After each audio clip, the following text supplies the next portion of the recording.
ಕೊನೆಗೆ ಅವ್ರ ಸಾವು ಹೇಗಾಯ್ತು ಅನ್ನೋದು ಬಹಳ ದೊಡ್ಡ ನಿಗೂಢನೆ. 1900 ಅವರು ಕೊನೆಗೂ ಬಯಸಿದ್ದು ಒಂದು ಹಿಡಿಯ ಪ್ರೀತಿಗಾಗಿ.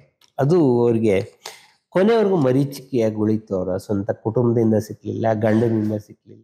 ಸಿನಿಮಾ ಮುಂದಲ್ಲಿ ಅವಳು ರಾಮ ರಾಮ ಅಂತ ಕೂಗ್ಬೇಕು. ಇವರು ಮಂಜುಳಾ ಹಾಡ್ಬಿಟ್ಟು ಅಂಕಲ್ ಅಂಕಲ್ ಅಂತ ಕೂಗ್ತಾ ಇದ್ರು. ರಾಜ್ಕುಮಾರೇ ಜಂಪ್ ಮಾಡಿ ಅವ್ರನ್ನ ಕಾಪಾಡ್ಬಿಟ್ಟು, ಅದು ನಿಜ ಆಗಿದ್ರೆ ನಾವು ನೀನನ್ನ ಗೆಲ್ಲಲಾರೆ ಮಂಜುಳಾ ಕರಿತಾನೆ ಇರ್ಲಿಲ್ಲ ನಮ್ಮ ನಡುವೆ. ಈ ಗಂಡ ಹೆಂಡತಿ ನಾನು ನೀನು ಅಂತ ಕರ್ಕೊಳ್ಳೋದು ಅವಾಗೊಂಥರ ಹೊಸ ತರ. ಅಂದ್ರೆ ಕೊನೆಯಲ್ಲಿ ಅವ್ರ ಮನೆಗೆ ಕಾರ್ ಕಳಿಸಿದ್ರು, ಬರಲ್ಲ ಅಂದ್ರು. ಅದಕ್ಕೆ ನಾವು 110 ಸಿನಿಮಾಗಳಲ್ಲಿ ಅಭಿನಯಿಸಿದ್ರು, ಇನ್ನು ಯಾವ ಪ್ರಶಸ್ತಿ ಕೂಡ ಸಿಕ್ಲಿಲ್ಲ. ಹೌದು ಚಿಕ್ಕಪ್ಪ, ನನಗೂ ಹೇಳಿರ್ಲಿಲ್ಲ. ಒಂದ್ ದಿವಸ ಅಡಿಕೆ ಮನೆಯಿಂದ ಶಬ್ದ ಬಂತು. ಅದ್ ಏನಿರ್ಬೇಕು, ಯಾರು ಸಂಗೀತ ಕಲಿತಾ ಇರ್ಬೋದು ಅಂತ ಹೋದೆ. ನಮ್ಮ ಅಪ್ಪಂಗೆ ನಮ್ಮಮ್ಮ ಚೆನ್ನಾಗಿ ಬೈತಾ ಇದ್ಲು. ಈ ವಿಡಿಯೋದಲ್ಲಿ ನಟಿ ಮಂಜುಳಾ ಅವರ ನನಸಾಗದ ಕನಸುಗಳ ಬಗ್ಗೆ, ಅವರ ಮದುವೆಯ ಬಗ್ಗೆ ಹಾಗೂ ಅವರ ಅಂತ್ಯ ಹೇಗಾಯಿತು ಅನ್ನೋದ್ರ ಬಗ್ಗೆ ತಿಳಿಸ್ಕೊಡ್ತಿದ್ದಾರೆ. ನಟಿ ಮಂಜುಳಾ ಅವರ ಬಗ್ಗೆ ಪುಸ್ತಕವನ್ನೇ ಬರೆದಿರುವ ಸಿನಿ ತಜ್ಞರಾದ NS ಶ್ರೀಧರಮೂರ್ತಿ ಅವರು. ಬನ್ನಿ ಕೇಳೋಣ. ಮಯೂರ ಸಿನಿಮಾಗೆ ಸಂಬಂಧಪಟ್ಟ ಹಾಗೆ ನಾನು ಬೆಂಗಳೂರು ನಾಗೇಶ್ ಅವರದನ್ನು ಮಾತಾಡಿಸ್ತೀನಿ. ಅವರು ಬಹಳ ಖಚಿತವಾಗಿ ಆ ಸಿನಿಮಾದ ಅಸೋಸಿಯೇಟೆಡ್ ಡೈರೆಕ್ಟರ್ ಅವರು. ಇಲ್ಲ ಮಂಜುಳಾ ಅವರು ಕೊನೆಯಲ್ಲಿ ಅವ್ರ ಮನೆಗೆ ಕಾರ್ ಕಳಿಸಿದ್ರು, ಬರಲ್ಲ ಅಂದ್ರು. ಅದಕ್ಕೆ ನಾವು ಮಾಡಿದ್ವಿ ಅನ್ನೋ ಮಾತನ್ನು ಹೇಳಿದ್ದಾರೆ. ನಾನು ಈ ಪ್ರಶ್ನೆ ಕೇಳಿದ್ದೆ ಪಾರ್ವತಮ್ಮನ. ಅವ್ರು ಖಂಡಿತ ಇಲ್ಲ ಅಂತ ಹೇಳಿದ್ರು. ಇಲ್ಲ, ನಾವು ಅದು ಮೂಲತಃ 20,000 ಅಡಿ ಆಗ್ಬಿಟ್ಟಿತ್ತು ಆ ಸಿನಿಮಾದು. ಬಹಳ ಉತ್ಸಾಹದಲ್ಲಿ ಅವಾಗ 20,000 ಅಡಿ ಇದ್ರೆ 4 ಗಂಟೆ ಸಿನಿಮಾ ಯಾರು ನೋಡ್ತಾ ಇರಲಿಲ್ಲ. ನಾವು ತುಂಬ ಕಟ್ ಮಾಡಿದ್ವಿ. ಅದು ಕಟ್ ಮಾಡುವಾಗ ಎಂಡಿಂಗ್ ಆಲ್ಮೋಸ್ಟ್ ಅರ್ಧ ಗಂಟೆ ಕಟ್ ಆಗಿದೆ ಆ ಸಿನಿಮಾದಲ್ಲಿ. ಹೀಗಾಗಿ ಅದರ ಇದಿದೆ. ಅದು ನಿಜ ಆಗಿದ್ರೆ ನಾವು ನೀನನ್ನ ಗೆಲ್ಲಲಾರೆ ಮಂಜುಳಾ ಕರಿತಾನೆ ಇರಲಿಲ್ಲ ನಮ್ಮ ನಡುವೆ, ಹಂಗೇನಾದ್ರು ಸಮಸ್ಯೆಗಳಿದ್ದಿದ್ರೆ ಅಂತೇಳಿ. ಮಂಜುಳಾ ಮತ್ತು ರಾಜ್ಕುಮಾರ್ಗೆ ಸಂಬಂಧಪಟ್ಟ ಹಾಗೆ ಒಂದು ಬಹಳ ಹೇಳಬೇಕಾದ ಘಟನೆ ಏನು ಅಂತಂದ್ರೆ, ರಾಜ್ಕುಮಾರ್ನ ಅಂಕಲ್ ಅಂತ ಕರೀತಿದ್ದೆ ಏಕೈಕ ನಟಿ ಮಂಜುಳಾ ಒಬ್ರೇನೆ. ಇನ್ಯಾರು ಅಂಕಲ್ ಅಂತ ಕರೀತಾ ಇರ್ಲಿಲ್ಲ. ಸಾರ್ ಅಂತ ಕರೀತಿದ್ದವ್ರು ಆರತಿ ಒಬ್ರೇನೆ. ಇನ್ನೆಲ್ಲರೂ ಅಣ್ಣವ್ರು ಅಂತಲೇ ಕರೀತಾ ಇದ್ದಿದ್ದು.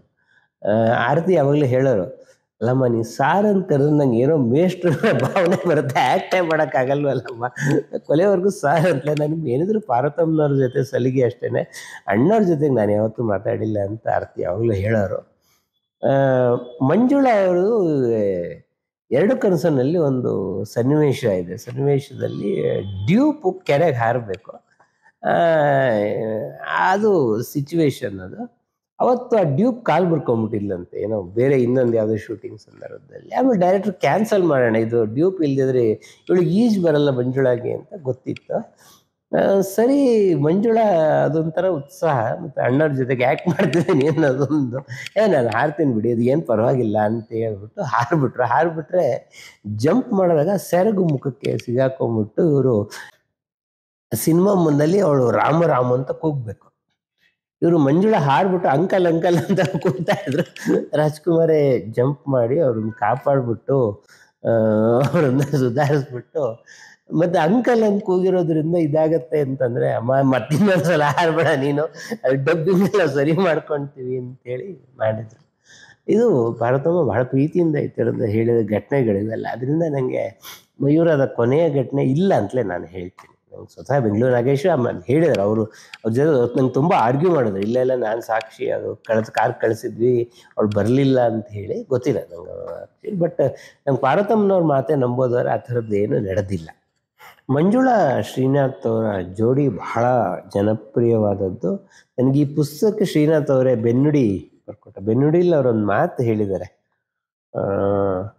ಬಹಳ ಗ್ರಾಮ್ಯ ಭಾಷೆ. ನಂಗೆ ಮಂಜುಳಾ ಎಲ್ಲ ಥರದ ಪಾತ್ರ ಮಾಡಿದ್ದಾರೆ, ಆದರೆ ಗ್ರಾಮ್ಯ ಭಾಷೆಯನ್ನು ಅವಳಷ್ಟು ಚೆನ್ನಾಗಿ, ಅವ್ರು ಹಳ್ಳಿಲಿ ಹುಟ್ಟಲಿಲ್ಲ ಬೆಳಿಲಿಲ್ಲ, ಆದರೆ ಅಷ್ಟು ಚೆನ್ನಾಗಿ ಮಾತಾಡೋರು ಇನ್ನೊಬ್ಬರು ಇಲ್ಲ. ಮತ್ತು ನಮ್ಮ ಪೇರ್ ಬಹಳ ಪಾಪ್ಯುಲರ್ ಆಗೋದಕ್ಕೆ ಕಾರಣ ಏನು ಅಂತಂದರೆ, ಆವಾಗ ಇನ್ನೂ ಮಧ್ಯಮ ವರ್ಗ ವಿದ್ಯಾ ಬರ್ತಾ ಇತ್ತು. ಈ ಗಂಡ ಹೆಂಡತಿ ನಾನು ನೀನು ಅಂತ ಕರ್ಕೊಳ್ಳೋದು ಅವಾಗೊಂಥರ ಹೊಸ ಥರ. ಅಂದರೆ ನಮ್ಮ ಯಾವ ಕಲಾವಿದರು ಧೈರ್ಯ ಮಾಡ್ತಿರ್ಲಿಲ್ಲ. ಅಂದರೆ ನಮ್ಮ ರೋಲ್ನಲ್ಲಿ ತುಂಬ ಜನ ಈ ಥರ ನಾನು ನೀನು ಅಂತ ಹೇಳೋದು, ಸರಿ ಹೆಂಡತಿ ಗಂಡನಿಗೆ ಸರಿಸಮನಾಗಿರೋದು, ಅಥವಾ ಹೆಂಡತಿ ಕೆಲವು ಕಡೆ ಗಂಡನ ಹೆದರಿಸೋದು, ಈ ಥರದ ಕ್ಯಾರೆಕ್ಟರ್ಗಳಿದೆ. ಅದಕ್ಕೆ ಬಹುಶಃ ನಮ್ಮ ಜೋಡಿ ಪಾಪ್ಯುಲರ್ ಐತೆ, ಯಾಕಂದ್ರೆ ಆ ಥರದ್ದು ಎಕ್ಸ್ಪೆಕ್ಟ್ ಮಾಡ್ತಾ ಇದ್ರು ಜನ ಅನ್ನೋದು ಶ್ರೀನಾಥ್ ಅನಾಲಿಸ್ ಮಾಡಿದ ರೀತಿ ಅದು. ಶ್ರೀನಾಥ್ ಕೆಲವು ವಿಭಿನ್ನ, ಈಗ ಮಯೂರ ಸಿನಿಮಾದಲ್ಲಿ ಅವರು ಆ ಅಣ್ಣ ಅಣ್ಣ ತಂಗಿ ಪಾತ್ರ ಮಾಡಿದ್ದಾರೆ, ಅಥವಾ ತಾಯಿಗಿಂತ ದೇವರು ಇಲ್ಲದಲ್ಲಿ ಅಪ್ಪ ಮಗನ ಪಾತ್ರ ಮಗಳ ಪಾತ್ರ ಮಾಡಿದ್ದಾರೆ. ಈ ಥರದ್ದು ಬೇರೆ ಬೇರೆ ಪಾಸಿಬಿಲಿಟೀಸ್ ಕೂಡ ಶ್ರೀನಾಥ್ ಮತ್ತು ಮಂಜುಳಾ ನಡುವೆ ಇದೆ. ನಮ್ಮ ಬೆಸ್ಟ್ ಪೇರ್ಸಲ್ಲಿ ಶ್ರೀನಾಥ್ ಮತ್ತು ಮಂಜುಳಾ. ಬಹುಶಃ ನಾನೊಂದು ಕೊನೆಯ ಒಂದು ಮಂಜುಳಾ ಅವ್ರ ಕೊನೆ ಬಗ್ಗೆ, ಒಂದು ಅವ್ರ ಮದುವೆ ಬಗ್ಗೆ, ಅಮೃತಮ್ಮ ಅವರನ್ನು ಅವ್ರು ಯಾಕೆ ಆಯ್ಕೆ ಮಾಡಿಕೊಂಡ್ರು ಅನ್ನೋದು ಬಹುಶಃ ಅದು ವೈಯಕ್ತಿಕ ವಿಷಯ. ಅದು ಹೇಗೆ ಆಯ್ಕೆ ಮಾಡಿಕೊಂಡ್ರು ಅಂತ, ಅದು ತಪ್ಪಾದ ಆಯ್ಕೆ ಆಗಿತ್ತು ಅನ್ನೋದಂತೂ ನಿಜನೇ. ಯಾಕೆಂತಂದರೆ ಅಮೃತಮ್ಗೆ ಆಗಲೇ ಮದುವೆ ಆಗಿತ್ತು, ಒಂದು ಸಂಸಾರ ಇತ್ತು. ಅದು ಆದಮೇಲೆ ನಿಜವಾದ ಸಮಸ್ಯೆ ಯಾವಾಗ ಶುರುವಾಯಿತು ಅಂತಂದರೆ, ಅವ್ರು ಕರುಣಾನಿಧಿಯವರ ಸೋದರಳಿ ಅದು. ಆವಾಗ DMK ಹೋಗಿ ADMK ಅಧಿಕಾರಕ್ಕೆ ಬಂತು. MG ರಾಮಚಂದ್ರನ್ ಅವರು ಮುಖ್ಯಮಂತ್ರಿ ಆದರು. ಈ ತಮಿಳ್ನಾಡಲ್ಲಿ ದ್ವೇಷದ ರಾಜಕೀಯ ಬಹಳ, ಅಂದರೆ DMK ADMK ಇದು ಅಮೃತಮ್ ಮೇಲೆ ಬಹಳ ಕಣ್ಣಿಡೋದಕ್ಕೆ ಶುರು ಮಾಡಿದ್ರು. ಕಣ್ಣಿಟ್ಟು ರೈಡ್ಗಳಾಗೋದು, ಈ ಥರದ್ದೆಲ್ಲ ಶುರುವಾಯಿತು. ಇದು ಇಲ್ಲಿಗಲ್ ಮ್ಯಾರೇಜ್ ಆಗಿದ್ದರಿಂದ ಇದು ಸಮಸ್ಯೆ ಆಗುತ್ತೆ ಅಂತ ಅಮೃತಮ್ಮೇ ಕಡಿದುಕೊಳ್ಳೋ ಪ್ರಯತ್ನನ ಮಾಡ್ತಾ ಇದ್ರು. ಇದು ಬಹುಶಃ ಮಂಜುಳಾ ಅವ್ರಿಗೆ ಒಂಥರ ಆತಂಕದ ಇದು ಸಂಗತಿ ಇದು. ಆಮೇಲೆ ಮಂಜುಳಾ ಅವರಿಗೆ ರಾಜ್ಯ ಪ್ರಶಸ್ತಿ ಸಿಕ್ಕಲಿಲ್ಲ. ಎರಡು ಕನಸು ಸಿನಿಮಾಕ್ಕೆ ಸಿಕ್ಕ ಫಿಲಮ್ ಫೇರ್ ಒಂದೇ ಅವ್ರಿಗೆ ಸಿಕ್ಕ ಬಹುಮಾನ. 110 ಸಿನಿಮಾಗಳಲ್ಲಿ ಅಭಿನಯಿಸಿದ್ರು, ಇನ್ನು ಯಾವ ಪ್ರಶಸ್ತಿ ಕೂಡ ಸಿಕ್ಕಲಿಲ್ಲ. 1981 ನವೆಂಬರ್ ವಿಜಯ ಚಿತ್ರದಲ್ಲಿ ಅವರು ಹಾಗೆ ಹೇಳ್ಕೊಂಡಿದ್ದಾರೆ, ಅವರ ಸಂದರ್ಶನದಲ್ಲಿ ಹೇಳ್ತಾರೆ ಅವರು, ಪ್ರತಿಯೊಂದು ಉತ್ತಮ ಚಿತ್ರ ಬಂದಾಗಲೂ ರಾಜ್ಯ ಪ್ರಶಸ್ತಿ ಪಡೆಯುವ ಕನಸು ಚಿಗುರು ಹೊಡಿತಾ ಇತ್ತು. ಅದರ ದೊರಕದಾಗ ಹಾಗೇ ಬಾಡಿ ಹೋಗ್ತಾ ಇತ್ತು. ನಾನು 100 ಪಾತ್ರಗಳನ್ನು ಅರ್ಪಣಾ ಭಾವದಿಂದ ಅಭಿನಯಿಸಿದ್ದೀನಿ, ಆದರೆ ಯಾಕೆ ನನಗೆ ಪ್ರಶಸ್ತಿಗಳು ಸಿಗ್ತಾ ಇಲ್ವೋ ಗೊತ್ತಿಲ್ಲ ಅಂತ ಹೇಳಿದ್ದಾರೆ. ಅದಾದ ಮೇಲೆ ಒಂದು ದೊಡ್ಡ ಸಂಚಲನ, ಈ ವಿಜಯ ಚಿತ್ರ ಪ್ರಕಟ ಆದಮೇಲೆ ರಾಜ್ಯಾದ್ಯಂತ ಒಂದು ದೊಡ್ಡ ಸಂಚಲನ ಪ್ರಕಟ ಆಯಿತು. ಅನೇಕ ಪತ್ರಿಕೆಗಳ ಓದುಗರ ಇದರಲ್ಲಿ ಮಂಜುಳಾ ಅವರಿಗೆ ಪ್ರಶಸ್ತಿ ಕೊಡಿ ಅಂತ ಹೇಳಿ ಒಂದು ದೊಡ್ಡ ಆಂದೋಲನ ಶುರುವಾಯಿತು. ಕೊನೆಗೆ ಮಂಜುಳಾ ಅಭಿಮಾನಿಗಳೇ ನಾವೇ ಒಂದು ಪ್ರಶಸ್ತಿ ಕೊಡ್ತೀವಿ, ಅವಳಿಗೆ ಇವ್ರು ಯಾಕೆ ಬೇಕು ಅಂತ ಹೇಳಿ 1982 ಏಪ್ರಿಲ್ 10 ನವಲಗುಂದದಲ್ಲಿ ಒಂದು ಕಾರ್ಯಕ್ರಮ ಏರ್ಪಡಿಸಿ ಕಲಾಮಯೂರಿ ಅನ್ನೋ ಬಿರುದನ್ನು ಮಂಜುಳಾ ಅವರಿಗೆ ಕೊಟ್ಟು ಬಹಳ ದೊಡ್ಡ ಮೆರವಣಿಗೆ ಮಾಡಿದ್ರು. ಇದು ಚಾರಿತ್ರಿಕ ದಾಖಲೆ. 20,000 ಜನ ಸೇರಿದ್ರು ಮಂಜುಳಾ ಅವ್ರಿಗೆ. ಆದರೆ ಅವರ ಜೀವನದ ಕೊನೆಯ ಸಂತೋಷದ ಗಳಿಗೆ ಕೂಡ ಅದೇ ಆಯಿತು ಅಂತ ಅನಿಸುತ್ತೆ. ಅದಾದ ಮೇಲೆ ಅವರು ಬಹುಶಃ ಮಂಜುಳಾ ಅವರನ್ನು ವರ್ಣಿಸ್ಕೊಂಡಿದ್ದು ಇದೆಲ್ಲ ಅವರ ಸೆಂಟೆನ್ಸ್ಗಳೇ. ನಾನು ದೇವತೆಯಲ್ಲ, ಹಾಗಾಗಲು ಬಯಸುವುದೂ ಇಲ್ಲ. ನೀವು ತೆರೆಯ ಮೇಲೆ ನೋಡುವ ಬಜಾರಿ, ಸಾಹಸಿ, ಆದರ್ಶಮಯನ ಗೃಹಿಣಿ ಇದ್ಯಾವುದೂ ನಾನು ಅಲ್ಲ. ಆದರೆ ಬದುಕಲು ಇಷ್ಟಪಡುವ, ಸಂಬಂಧವನ್ನು ಅತಿಯಾಗಿ ಪ್ರೀತಿಸುವ ಸಾಮಾನ್ಯ ಸ್ತ್ರೀ. ನನಗೆ ಅಸಾಮಾನ್ಯ ಜೀವನ ಬೇಡ. ವೈಭವದ ತೆರೆಯನ್ನು ಸರಿಸಿಕೊಂಡು ನಾನು ಸಾಮಾನ್ಯಳಂತೆ ಬದುಕಬೇಕು. ಇದು ಮಂಜುಳಾ ಅವ್ರ ಮಾತುಗಳೇ. ಇದು ಅವರು ಕೊನೆಗೂ ಬಯಸಿದ್ದು ಒಂದು ಹಿಡಿಯ ಪ್ರೀತಿಗಾಗಿ. ಅದು ಅವ್ರಿಗೆ ಕೊನೆವರೆಗೂ ಮರೀಚಿಕೆಯಾಗಿ ಉಳಿತು. ಅವರ ಸ್ವಂತ ಕುಟುಂಬದಿಂದ ಸಿಕ್ಕಲಿಲ್ಲ, ಗಂಡನಿಂದ ಸಿಕ್ಕಲಿಲ್ಲ, ಅಥವಾ ಸಮಾಜದಿಂದ ಸಿಕ್ಕಲಿಲ್ಲ. ಅವ್ರು ಯಾವ್ಯಾವ ಸಿನಿಮಾಗಳಲ್ಲಿ ಬಹಳ ದೊಡ್ಡ ಪಾತ್ರ ಮಾಡಿದ್ರು ಅಂತ ಅದು ಸಿಕ್ಕಲಿಲ್ಲ. ಅಥವಾ ಅವ್ರಿಗೆ ಪುಟ್ಟಣ್ಣ ಕಣಗಾಲ್ ಸಿನಿಮಾದಲ್ಲಿ ಒಂದು ಪಾತ್ರ ಮಾಡಬೇಕು ಅಂತಿತ್ತು, ಅವ್ರಿಗೆ ಅದು ಸಿಕ್ಕಲೇ ಇಲ್ಲ ಕೊನೆಗೆ.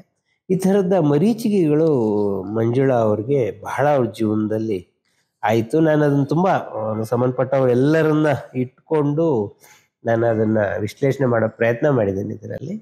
ಕೊನೆಗೆ ಅವ್ರ ಸಾವು ಹೇಗಾಯಿತು ಅನ್ನೋದು ಬಹಳ ದೊಡ್ಡ ನಿಗೂಢನೆ. 1986 ಸೆಪ್ಟೆಂಬರ್ 5 ಜಯನಗರದ ಮಂಜುಳಾ ಅವ್ರ ಮನೆಗೆ ನಂದಿನಿ ಅಂತ ಹೇಳಿ ಅವರ ಗೆಳತಿ, ನಾನು ನಂದಿನಿ ಅವ್ರನ್ನ ಮಾತಾಡಿಸಿದ್ದೀನಿ ಈ ಪುಸ್ತಕ ಬರೆಯೋ ಸಂದರ್ಭದಲ್ಲಿ.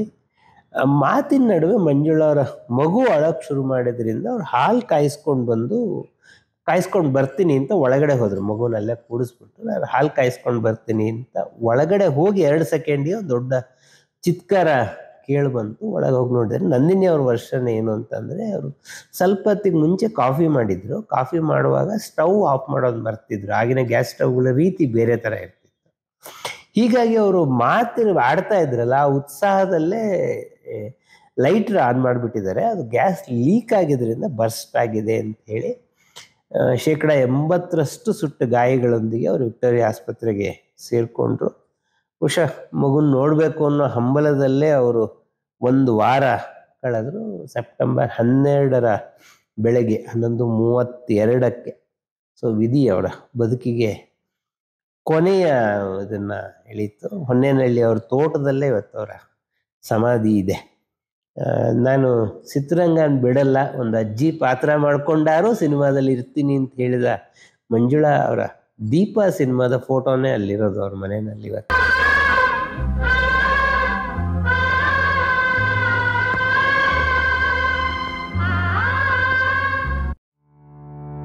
ಕಲಾಚಂದನ ಯೂಟ್ಯೂಬ್ ಚಾನೆಲ್ನ ಸಬ್ಸ್ಕ್ರೈಬ್ ಮಾಡಿ, ಲೈಕ್ ಮಾಡಿ, ಶೇರ್ ಮಾಡಿ. ಬೆಲ್ ಐಕಾನ್ ಒತ್ತೋದನ್ನ ಮರಿಬೇಡಿ.